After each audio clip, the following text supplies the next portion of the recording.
हर दर्शन की प्यासी अखियाँ, हर दर्शन की प्यासी अखियाँ, हर दर्शन की प्यासी,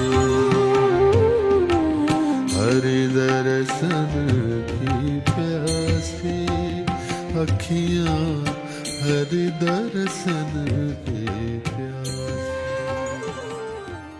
नमस्कार। आज हम एक ऐसी शख्सियत की बात करने वाले हैं जिनकी दुनिया रोशनी से नहीं बल्कि भक्ति से जगमगाती थी। जी हां, हम बात कर रहे हैं 15वीं सदी के महान कवि और संत सूरदास जी की। चलिए उनके जीवन और उनकी खूबसूरत रचनाओं की दुनिया में चलते हैं। उनकी एक बहुत ही मशहूर पंक्ति है, अखियां हरी दर्शन की प्यासी। जरा सोचिए, ये शब्द उस कवि के हैं जो जन्म से ही नेत्रहीन थे। है ना कमाल की बात? मतलब जिनकी आंखें दुनिया नहीं देख सकती थीं, वो ईश्वर के दर्शन के लिए तरस रही थीं। ये बात ही उनकी अंदर की नज़र और गहरी आध्यात्मिक समझ को दिखाती है। तो चलिए उनके जीवन के इसी पहलू को, उनके इस आंतरिक दृष्टि को थोड़ा और गहराई से समझते हैं।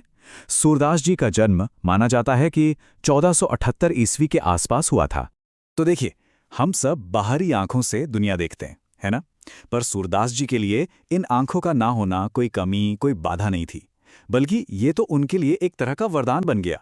इससे वो बाहरी दुनिया की चकाचौंध से, उसके भटकाव से दूर हो गए और अपना सारा ध्यान अपने अंदर की दुनिया पर लगा पाए। और बस यहीं से उनकी वो गहरी आध्यात्मिक और काव्यात्मक समझ पैदा हुई। अब बात करते हैं उनकी आध्यात्मिक यात्रा की और कैसे इस यात्रा ने उनकी कविता को एक नया रूप दिया। उनका जीवन वो पूरी तरह से बस भगवान कृष्ण को ही समर्पित था। तो सूरदास जी जो थे वो भगवान कृष्ण के बहुत बड़े परम भक्त थे। उनकी मुलाकात हुई गुरु वल्लभाचार्य जी से और वो उनके शिष्य बन गए। यहीं से वो जुड़े पुष्टि मार्ग परंपरा से। ये एक ऐसी परंपरा है जो भगवान के लिए निस्वार्थ प्रेम और सेवा पे जोर देती है। और बस इसके बाद तो उन्होंने अपना पूरा जीवन ही कृष्ण की लीलाओं का गुणगान करने में लगा दिया। और वो भी किसमें? मीठी ब्रज भाषा में, जिसने उस दौर में हिंदी साहित्य को एक बिल्कुल नई दिशा दी।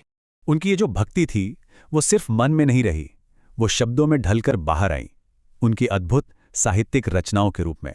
ऐसी रचनाएं जो आज भी, सदियों बाद भी हमें प्रेरणा देती हैं।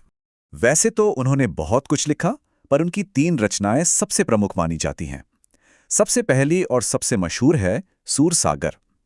इसमें ना भगवान कृष्ण के बचपन की शरारतें, उनकी लीलाएं, जैसे वो माखन चुराते थे, उसका इतना प्यारा वर्णन है कि पढ़ते पढ़ते चेहरे पर मुस्कान आ जाती है।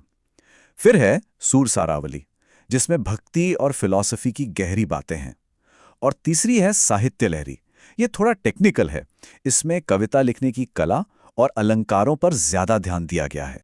तो चलिए अब उनकी कुछ कविताओं के भाव में डूबते हैं। उनके जो पद है ना, वो प्रेम, जुदाई और विनम्रता ऐसी भावनाओं से भरे हैं जो हर किसी के दिल को छू जाते हैं, चाहे वो किसी भी दौर का क्यों ना हो।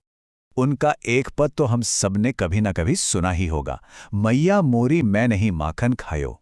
जरा कल्पना कीजिए, छोटे से कान्हा अपनी माँ से कह रहे हैं, माँ मैंने मक्खन नहीं खाया, और उनके मुंह पर मक्खन लगा हुआ है। ये जो मासूमियत है, ये जो नटखटपन है, सूरदास जी ने इसे शब्दों में जिंदा कर दिया है। फिर एक और पद है, अखियां हरि दर्शन की प्यासी। इसमें वो तड़प है, वो प्यास है भगवान के सिर्फ एक दर्शन के लिए। ऐसा लगता है जैसे आंखें नहीं बल्कि पूरी आत्मा ही प्यासी है। ये दिखाता है कि उनकी भक्ति कितनी गहरी, कितनी सच्ची थी। और ये वाला पद देखिए, प्रभु मेरे अवगुण चित न धरो। इसमें भक्त पूरी तरह से सरेंडर कर रहा है। वो कह रहा है, हे प्रभु मेरी गलतियों को मत देखिए, मेरे अवगुणों पर ध्यान मत दीजिए। ये जो विनम्रता है, ये जो ईश्वर के सामने खुद को पूरी तरह सौंप देने का भाव है, कमाल का है। ये इस विश्वास को दिखाता है कि ईश्वर की कृपा हमारी गलतियों से कई ज्यादा बड़ी है। तो सवाल ये उठता है कि सूरदास जी के जीवन और उनकी रचनाओं से आज के समय में हम क्या सीख सकते हैं। देखिए, उनकी कहानी 500 साल से भी ज्यादा पुरानी है, पर आज भी उतनी ही रेलेवेंट है, उतनी ही प्रेरणा देती है। अगर हम देखें तो उनके जीवन से हमें 4 बहुत बड़ी सीख मिलती हैं।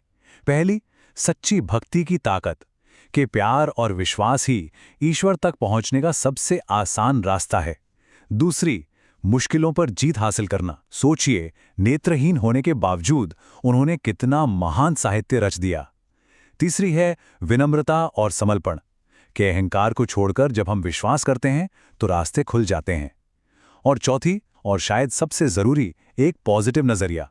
उन्होंने अपनी सबसे बड़ी कमी को ही अपनी सबसे बड़ी ताकत बना लिया। तो कुल मिलाकर सूरदास जी हमें यही सिखाते हैं कि जीवन की जो सबसे बड़ी मुश्किलें होती हैं ना, उन्हें भी हम अपनी ताकत और गहरी समझ का सबसे बड़ा जरिया बना सकते हैं। बिल्कुल वैसे ही जैसे कीचड़ में ही कमल खिलता है।